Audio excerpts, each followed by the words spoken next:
Bonjour à tous les amis, on se retrouve pour le quintet de mercredi, de retour sur l'hippodrome de Paris-Vincennes. Excusez-moi, je n'ai plus de voix à cause de la finale magnifique de France-Argentine dimanche, malgré que l'issue n'a pas été positive pour le peuple français. On a tout donné, donc je vais faire court dans cette vidéo. Vous allez voir les résultats du week-end, donc un peu en dents de scie, et entre les deux tableaux, le plus beau coup de chaque journée. Alors, c'est le prix de la Tremblade qui est à l'étude, départ 13h50 en Réunion 1 course 1, sur un parcours de tenue 2850 mètres grande piste, 16 partants. Sur les 16 partants, il y a bien 80%, 90% du peloton qui peut faire l'arrivée. Donc, course très ouverte. Base gagnante, Fepson, c'est un cheval de train, mais encore fantasque. Il a le moteur. Il est dans une belle dynamique. Je pense que les 150 mètres de plus vont l'avantager. Quand il sera bien droit et bien délié d'allure, je pense que Séberno va prendre tête et corde. Et au train, je pense qu'il peut s'imposer. L'opposition, c'est Flash Gordon pour moi. Sur ce parcours-là, c'est 5 sur 5. Cinquième, deuxième, troisième, cinquième, premier. On le touche base gagnante quand il s'impose il y a quelques mois. Sur ce parcours-là, c'est 12-8 chrono d'été, 13-8 chrono d'hiver.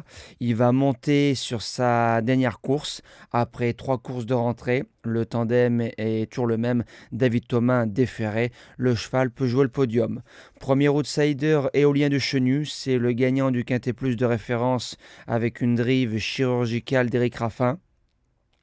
2 sur 3 sur le parcours, 13-7 au chrono. Il faut le planquer un maximum. Alex qui est dessus cette fois-ci en lui redonnant la même course. Le cheval ne sortira pas des 5. Deuxième outsider, Filou d'Anjou. Sa carrière au trop monté peut lui donner un bel avenir aux 3 attelés. C'est un cheval qui vient de bien courir sur un parcours de vitesse à l'attelage. Il sera déféré derrière. Sûrement le choix d'Éric Raffin parce qu'il pouvait driver d'autres chevaux, ça incite à la méfiance. En cinquième position, Esteban Giel. Il a été drivé de main de maître par Mata Brivard le jour où c'est qu'on touche Faubourg, cheval du jour dans un quintet. Je pense qu'avec une ligne droite plus fluide, il aurait terminé plus près. C'est bon pour la suite. Je considère qu'il a quasiment pas couru. Il va courir rapproché, mais ça me dérange pas parce qu'il a fait que la ligne droite. Guillaume Martin qui est cette fois-ci dessus en lui redonnant la même course. C'est une belle possibilité pour les places.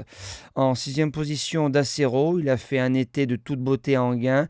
Il a répété ensuite à Paris-Vincennes. Sur le parcours, c'est 4 sur 4, 3e, 4e, 3e, premier. Il vient de finir 2 fois 7e dans des lots supérieurs.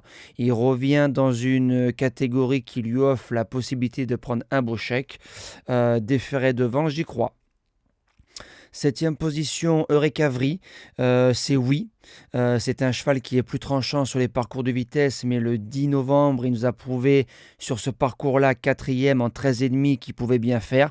Par contre, à ce niveau-là, et surtout face à un cheval comme Fepson, il ne faudra pas faire le fort en venant sur les autres. Pourquoi pas? Et je termine avec Diego Ducanter. Alors, sur ses meilleurs titres, ce serait une première chance. Maintenant, après 2 courses de rentrée, on n'a rien vu. La dernière, la 6e place dans le prix Isara, c'est à peu près correct. Voilà, maintenant il sera déféré des 4 et le tandem Marion-Matt Abrivard marche bien. Et Matt a eu aussi sûrement le choix des drives. Alors je l'ai gardé en bout de sélection, pourquoi pas, on ne sait jamais si il se retrouve. Voilà, nous on se dit à demain pour le quintet de Deauville. On retrouvera les galopeurs, passez une belle semaine et bon jeu à tous.